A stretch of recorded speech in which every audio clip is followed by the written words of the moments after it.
creepy United States Forest Service stories.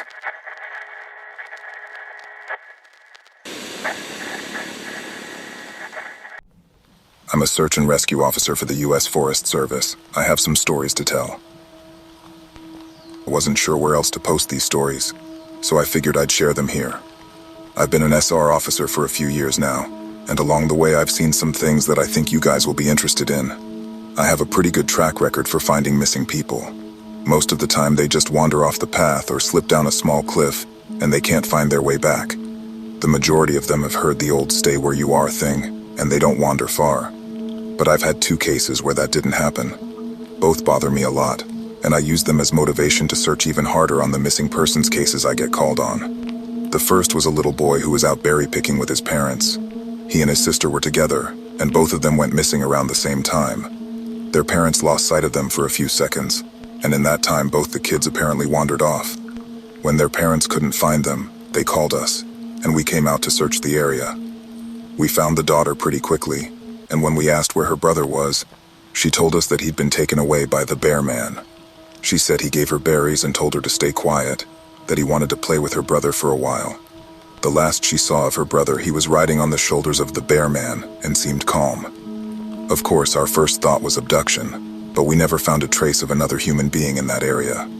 The little girl was also insistent that he wasn't a normal man, but that he was tall and covered in hair, like a bear, and that he had a weird face. We searched that area for weeks. It was one of the longest calls I've ever been on, but we never found a single trace of that kid. The other was a young woman who was out hiking with her mom and grandpa. According to the mother, her daughter had climbed up a tree to get a better view of the forest, and she'd never come back down. They waited at the base of the tree for hours, calling her name before they called for help. Again, we searched everywhere and we never found a trace of her. I have no idea where she could possibly have gone because neither her mother or grandpa saw her come down. A few times I've been out on my own searching with a canine, and they've tried to lead me straight up cliffs. Not hills, not even rock faces. Straight, sheer cliffs with no possible handholds. It's always baffling, and in those cases we usually find the person on the other side of the cliff, or miles away from where the canine has led us. I'm sure there's an explanation, but it's sort of strange. One particularly sad case involved the recovery of a body. A 9-year-old girl fell down an embankment and got impaled on a dead tree at the base. It was a complete freak accident, but I'll never forget the sound her mother made when we told her what had happened. She saw the body bag being loaded into the ambulance and she let out the most haunting, heartbroken wail I've ever heard. It was like her whole life was crashing down around her, and a part of her had died with her daughter. I heard from another SR officer that she killed herself a few weeks after it happened. She couldn't live with the loss of her daughter. I was teamed up with another SR officer because we'd received reports of bears in the area. We were looking for a guy who hadn't come home from a climbing trip when he was supposed to, and we ended up having to do some serious climbing to get to where we figured he'd be. We found him trapped in a small crevasse with a broken leg. It was not pleasant. He'd been there for almost 2 days and his leg was very obviously infected. We were able to get him into a chopper, and I heard from one of the EMTs that the guy was absolutely inconsolable. He kept talking about how he'd been doing fine, and when he'd gotten to the top, a man had been there. He said the guy had no climbing equipment, and he was wearing a parka and ski pants. He walked up to the guy, and when the guy turned around, he said he had no face. It was just blank. He freaked out and ended up trying to get off the mountain too fast, which is why he'd fallen. He said he could hear the guy all night, climbing down the mountain and letting out these horrible muffled screams. That story bothered the hell out of me. I'm glad I wasn't there to hear it. One of the scariest things I've ever had happen to me involved the search for a young woman who'd gotten separated from her hiking group.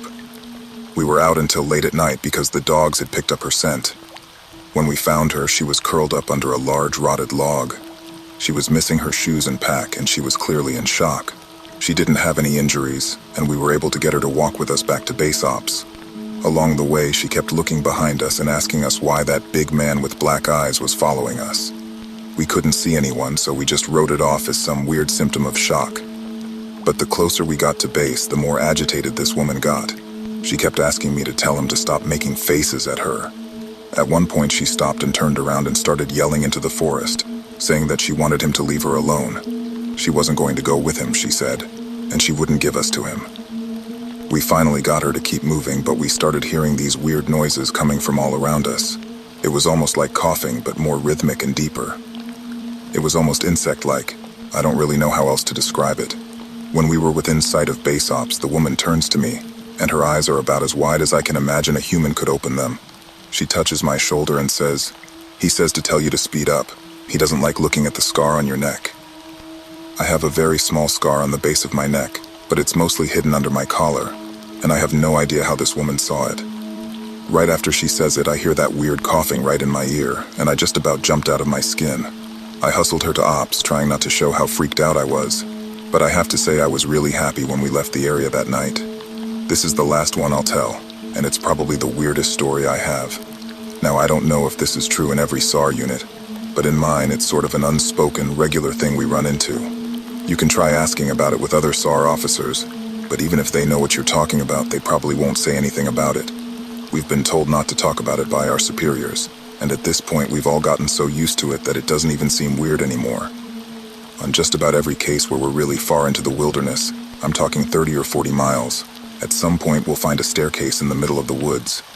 It's almost like if you took the stairs in your house, cut them out, and put them in the forest.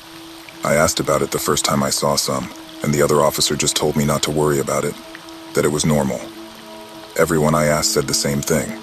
I wanted to go check them out, but I was told, very emphatically, that I should never go near any of them. I just sort of ignore them now when I run into them because it happens so frequently. I have a lot more stories, and I suppose if anyone's interested, I'll tell some of them tomorrow. If anyone has any theories about the stairs, or if you've seen them too, let me know.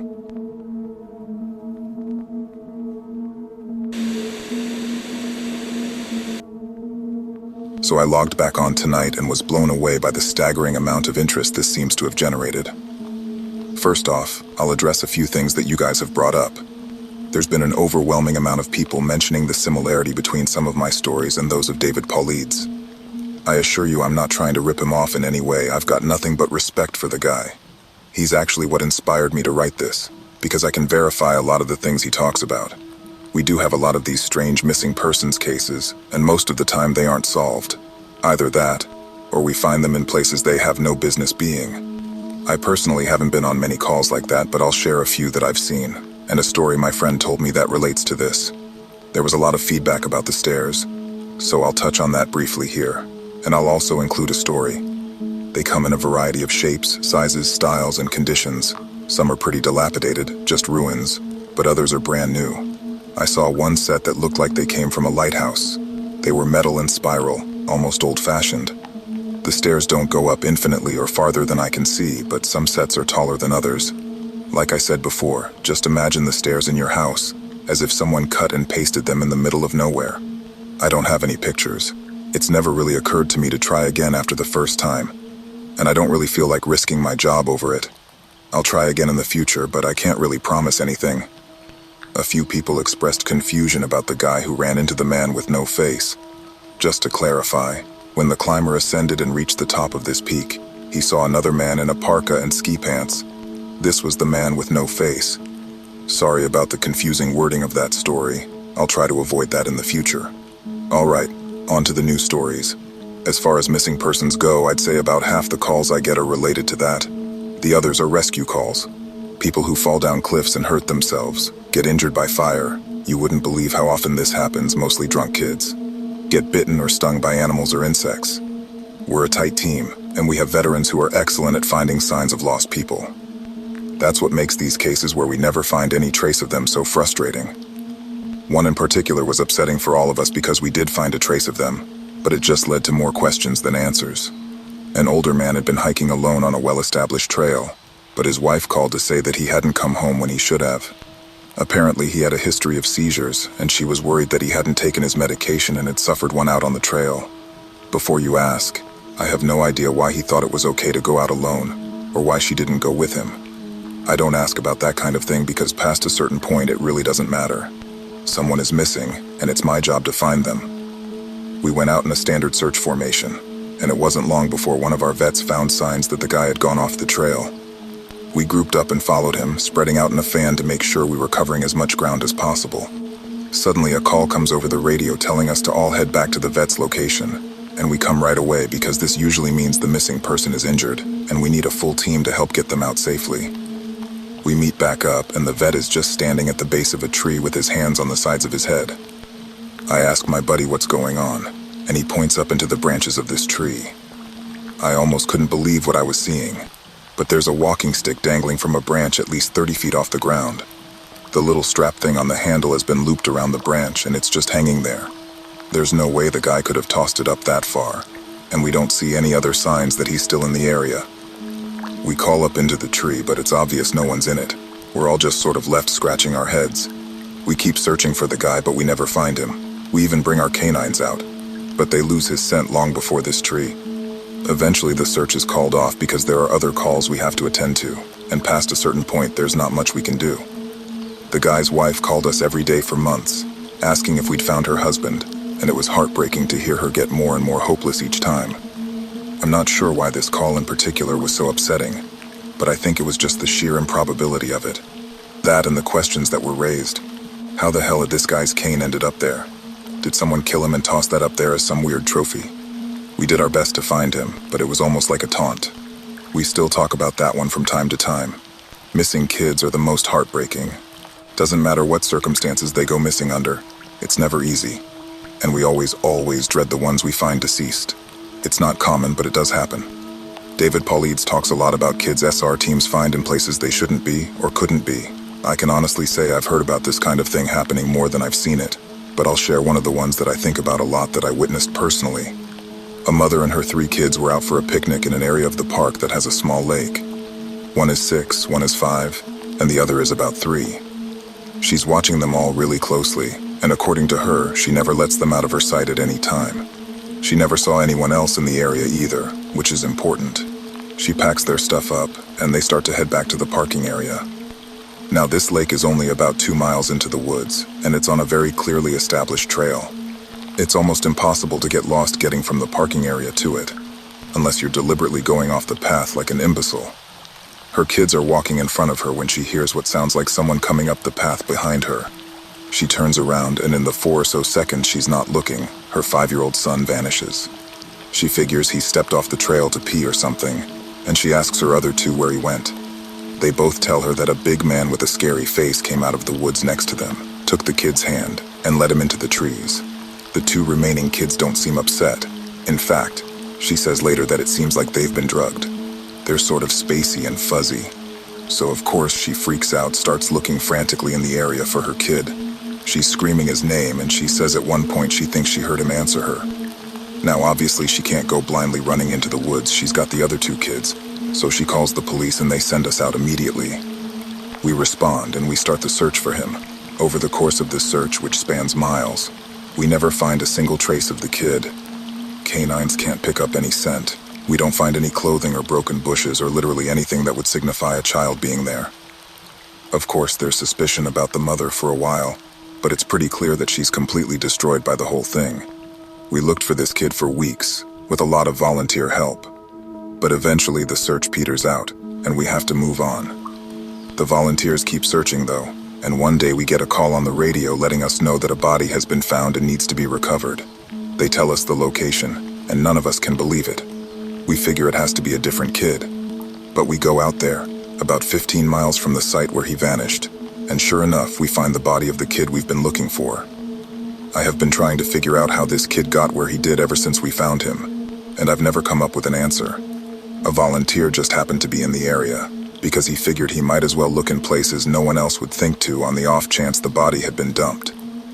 He comes to the base of a tall, rocky slope, and halfway up he sees something. He looks through his binoculars and sure enough, it's the body of a little boy, stuffed in a little opening in the rock. He recognizes the color of the kid's shirt, so he knows right away that it's the missing boy.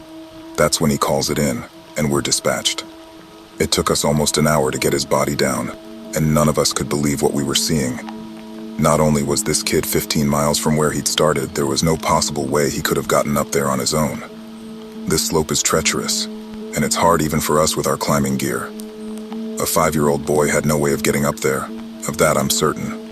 Not only that, but the kid doesn't have a scratch on him. His shoes are gone, but his feet aren't damaged or dirty. So it wasn't as if an animal dragged him up there. And from what we can tell, he hasn't been dead that long. He'd been out there over a month by that point, and it looked like he'd only been dead for, at most, a day or two. The whole thing was unbelievably strange and was one of the most disconcerting calls I've ever been on. We found out later that the coroner determined the kid had died from exposure. He'd frozen to death, probably late at night 2 days before we found him. There were no suspects and no answers. To date, it's one of the weirdest things I've ever seen. One of my first jobs as a trainee was a search op for a 4-year-old kid that had gotten separated from his mom. This was one of those cases where we knew we were going to find him because the dogs were on a strong scent trail, and we saw clear signs that he was in the area. We ended up finding him in a berry patch about half a mile from where he'd been last seen. Kid wasn't even aware that he'd wandered that far. One of the vets brought him back, which I was glad for because I'm really not good with kids, and I find it hard to talk to them and keep them company. As my trainer and I are headed back, she decides to take me on a detour to show me one of the hot spots where we tend to find missing people. It's a natural dip in the land near a popular trail, and people will usually move downhill because it's easier. We hike out there, it's a few miles away, and we get there in about an hour or so. As we're walking around the area and she's pointing out places she's found people in the past, I see something in the distance. Now, this area we're in is about 8 miles from the main parking area, though there's back roads you can take to get closer if you don't want to hike that far. But we're on state-protected land, which means there can't be any kind of commercial or residential development out here. The most you'll ever see is a fire tower or makeshift shelter that homeless people think they can get away with building. But I can see from here that whatever this thing is has straight edges, and if there's one thing you learn quickly, it's that nature rarely makes straight lines. I point it out, but she doesn't say anything. She just hangs back and lets me wander over and check it out. I get within about 20 feet of it and all the hair on the back of my neck stands up. It's a staircase, in the middle of the fucking woods. In the proper context, it would literally be the most benign thing ever. It's just a normal staircase with beige carpet and about 10 steps tall. But instead of being in a house where it obviously should be, it's out here in the middle of the woods. The sides aren't carpeted, obviously, and I can see the wood it's made of. It's almost like a video game glitch, where the house has failed to load completely and the stairs are the only thing visible. I stand there and it's like my brain is working overtime to try and make sense of what I'm seeing. My trainer comes and stands next to me, and she just stands there casually, looking at it as if it's the least interesting thing in the world. I ask her what the fuck this thing is doing here, and she just chuckles. Get used to it, rookie. You're gonna see a lot of them. I start to move closer, but she grabs my arm, hard. I wouldn't do that, she says. Her voice is casual, but her grip is tight, and I just stand there looking at her. You're gonna see them all the time, but don't go near them. Don't touch them. Don't go up them. Just ignore them. I start to ask her about it, but something in the way she's looking at me tells me that it's best if I don't. We end up moving on, and the subject doesn't come up again for the rest of my training. She was right, though. I'd say about every 5th call I go on, I end up running across a set of stairs. Sometimes they're relatively close to the path, maybe within 2 or 3 miles. Sometimes they're 20, 30 miles out, literally in the middle of nowhere, and I only find them during the broadest searches or training weekends. They're usually in good condition, but sometimes it looks like they've been out there for miles. All different kinds, all different sizes. The biggest I ever saw looked like they came out of a turn-of-the-century mansion and were at least 10 feet wide, with steps leading up at least 15 or 20 feet. I've tried talking about it with people, but they just give me the same response my trainer did. It's normal. Don't worry about it. They're not a big deal. But don't go close to them or up them. When trainees ask me about it now, I give them the same response. I don't really know what else to tell them. I'm really hoping someday I get a better answer, but it hasn't happened yet. This is another one that was less spooky and more sad. A young man went missing late in winter when realistically no one should be going that far out onto the trails. We close a lot of them, but some remain open year-round, unless there's a shitload of snow. We did an op for him, but we had about 6 feet of snow on the ground. It was an unusually heavy snow year, and we knew it wasn't likely that we'd find him until spring when the thaw came. Sure enough, when the first big thaw came, a hiker reported a body a little ways off the main trail. We found him at the base of a tree in a pile of melted snow. I knew right away what had happened, and it scared the living shit out of me. Most of you who ski or snowboard, or spend any amount of time on a mountain, will probably have guessed too. When snow falls, it doesn't collect as thick in the areas beneath the branches. It happens most with fir trees because they have a sort of closed umbrella shape. So what you end up with is a space around the base of a tree that's filled with a mixture of loose, powdery snow, air, and branches. They're called tree wells, and they're not immediately obvious if you don't know what you're looking for. We put up signs in the welcome center, big ones, letting people know how dangerous they are. But every year that we get an unusual amount of snow, at least one person doesn't read them or doesn't take the warning seriously, and we find out about it in spring. My best guess is that this young man was hiking and got tired, or maybe a cramp from walking in the deep snow. He went to go sit at the base of the tree, not knowing that there was a tree well, and fell in. He got stuck with his feet up, and the surrounding snow caved in around him. Unable to free himself, he suffocated. It's called snow immersion suffocation, and it doesn't usually happen except in really deep snow. But if you get stuck in a weird position, like this guy did, even 6 feet of snow can be lethal. What scared me the most was imagining how he must have struggled. Upside down in the freezing cold, he didn't die quickly. The snow would have formed a dense, heavy pile on top of him, and it would have been literally impossible to get out. As it got harder to breathe, he would have known what was happening. I can't even imagine what he was thinking in his last moments. A lot of my less outdoorsy friends want to know if I've ever seen the goat man while I've been out on calls. Unfortunately, or I guess fortunately, I've never had anything quite like that happen. I guess the closest was the whole black-eyed man thing, but I didn't see anything. However, there was one call where I had something kind of similar happen, but I'm not sure I'm willing to chalk it up to the goat man. We'd gotten a report that an older woman had fainted along one of the trails and needed assistance getting back down to the main area. We hike up to where she's at, and her husband is just beside himself. He runs, well, I guess more jogs to us, and tells us that he was a little ways off the trail looking at something when his wife starts screaming behind him. He runs back to her and she's passed out on the trail. We get her on a backboard, and as we're getting her down to the welcome center, she comes to and starts screaming again. I calm her down and ask her what happened. I can't remember verbatim what she said, but essentially what happened was this. She'd been waiting for her husband when she started hearing this really strange sound. She said it sounded sort of like a cat, but it was off somehow, and she couldn't quite figure out why. She went a little ahead to try and hear it better, and it sounded like it was coming closer. She said the closer it got, the more uneasy she was, until she finally figured out what was wrong. I do remember this next part because it was so weird that I don't think I could forget it if I tried. It wasn't a cat. It was a man saying the word meow over and over. Just meow, meow, meow. But it wasn't a man, it couldn't have been, because I've never heard a man make his voice buzz like that. I thought my hearing aid was going out, but it wasn't. I adjusted it and it still sounded all buzzy. It was awful. He was coming closer, but I couldn't see him. And the closer he got, the more scared I was. And the last thing I remember was a shape coming out of the trees. I guess that's when I fainted. Now obviously I'm a little perplexed as to why a guy would be out in the fucking woods chanting meow, meow at people. So once we get down the mountain, I tell my superior that I'm gonna go search the area to see if I can find anything. He gives me the go-ahead and I grab a radio and hike back to where she fainted.